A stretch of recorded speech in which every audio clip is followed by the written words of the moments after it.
તમારી ભેગી દેવી પૂજે, તમારા કર્મની ખબર ન હોય ને એ તમારી ભેગી દેવી પૂજે. તમારા લક્ષણોની ખબર ન હોય ને એ દેવી પૂજે. અને આપણે સમજાય તમારી ભેગી દેવી હાથ ભાવમાં ન પૂજે. બેટા હું જાણું તમે તમારી ભેગી દેવી પૂજવામાં કેમ થાય.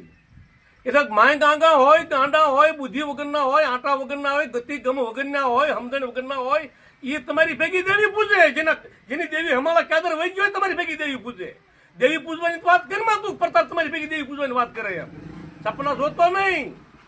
તમારા કેવા કર્મ છે ને એ કાળુભાઈ ને ખબર છે. પૂછ તારા દાદા કાકાને પૂછ કાળુભાઈ ને. તમારી ભેગી દેવી તો જે બિચારા માય ગાંગા હોય ને એ પૂજા તમારી ભેગી દેવી હાથ ભાવમાં ન પૂજાય તને ખબર છે.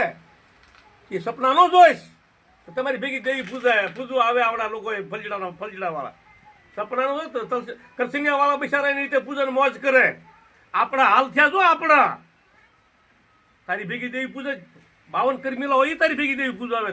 તમારી જેવા હોય એ હારો માણસ તમારી ભેગી દેવી પૂજવા ન આવે. સપના નો જોઈશ. હાલ હાલ આમાં હું હાલ